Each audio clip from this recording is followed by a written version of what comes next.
రాజగోపాల్ రెడ్డి ఏదైతే అంటా ఉన్నాడో అన్ని వాస్తవాలే.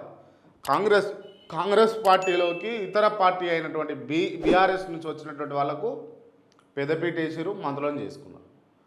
ఈయనతో పాటు వివేక్ వెంకటస్వామి వచ్చారు, ఆయన మంత్రి చేసుకున్నారు, ఆయన కొడుకు టికెట్ ఇచ్చారు, ఆయన గెలిపించుకున్నారు, ఎంపీగా కూర్చోబెట్టారు పార్లమెంట్లో. బాగుంది. అఫ్కోర్స్ వాళ్ళ అన్న కూడా ఎమ్మెల్యేగా ఉన్నాడు. ఇట్లా అందరికీ న్యాయం చేసుకుంటూ పోయారు. మరి నాకు మాట ఇచ్చారు కదా, భువనగిరి ఎంపీగా గెలిపించుకుంటే చామల కిరణ్ కుమార్ రెడ్డిని ఖచ్చితంగా మిమ్మల్ని మంత్రిత్వ శాఖలోకి తీసుకుంటామని చెప్పేసి స్వయాన రేవంత్ రెడ్డి మాట ఇచ్చాడు. ఇప్పుడు మాట ఇచ్చి కాంగ్రెస్ పార్టీ తప్పినట్టే కదా. రాజగోపాల్ రెడ్డి అంటే వ్యక్తిగతంగా రాజగోపాల్ రెడ్డి తను డబ్బులు ఖర్చు పెట్టడం విషయంలో కావచ్చు, అక్కడ ఉన్నటువంటి ప్రజలకు ఏదైనా అవసరాల రీత్యా సాయం చేయడం విషయంలో కావచ్చు, అంటే ఈ చేతి నుంచి ఇస్తే ఈ చేతికి తెలియకుండా చేసే రకం రాజగోపాల్ రెడ్డి. ఆ పేరు అయితే ఉన్నది, ఆ కాన్స్టిట్యున్సీలో, ఆ భువనగిరి పార్లమెంట్ పరిధిలో ఆ పేరు అయితే ఉన్నది. అటువంటి వాళ్ళని కాపాడుకోవాలి పార్టీ. కానీ ఇటేమో కొండా సురేఖకు పుల్ల పెడతారు. ఎవరు కొత్తగా వచ్చిన వాళ్ళే.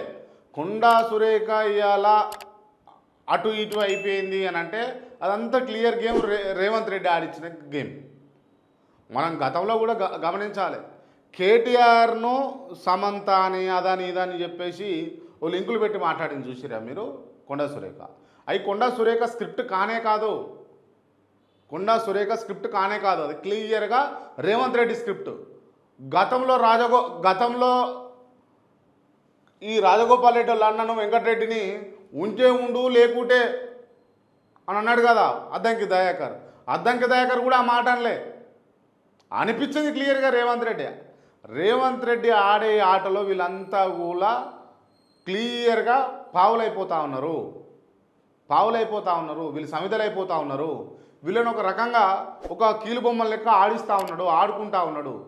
అఫ్కోర్స్ వీళ్ళు కూడా ఏమనుకుంటారంటే ఇప్పుడు రాష్ట్ర ముఖ్యమంత్రిగా ఉన్నారు, మా నాయకుడు ఏం లేదనుకున్న కాంగ్రెస్ పార్టీని ఇలా అధికారంలోకి తెచ్చిండు, ఈయన ఏం చెప్తే అట్లా ఉంటేనే మనకు భవిష్యత్తు బాగుంటుందని వీళ్ళు భావిస్తారు. కానీ అక్కడ ఏం లేదండి. ఇక లాస్ట్కు బలయ్యేది మీరే. ఈయనను నమ్మి ఈయన ఏం చెప్తే అది మీరు చేస్తే కనుక ఇవాళ కొండా సురేఖ పరిస్థితి ఎట్లుందో గట్లనే అవుతుంది మీ పరిస్థితి కూడా. గతంలో ఎంతోమంది కాంగ్రెస్ పార్టీని తిట్టినోళ్ళు, తనినోళ్ళు, గుద్దినోళ్ళు పోయిర్రు, వచ్చిర్రు, పదవులు అనుభవించరు. కానీ ఎప్పటికీ చాలా రోజులు పట్టింది అద్దంకి దయాకర్కు ఆ స్థానం, ఎమ్మెల్సీ స్థానం రావడం కోసం.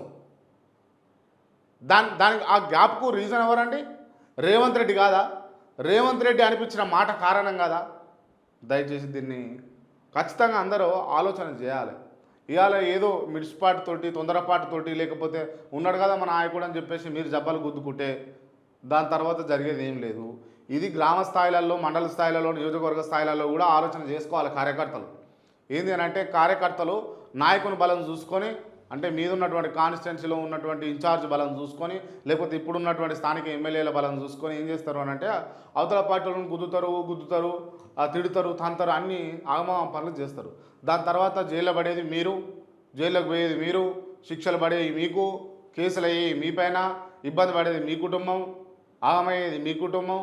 నాయకుడు ఏముంది, మహా అంటే 1,00,000 2 లక్షలు పంపిస్తాడు. ఇంకా ఎక్కువ నువ్వు తిట్టినావు, ఇంకా ఎక్కువ నీకు ఇబ్బంది అవుతుంది అంటే ఇంకో 2 లక్షలు ఎక్కువ పంపిస్తాడు.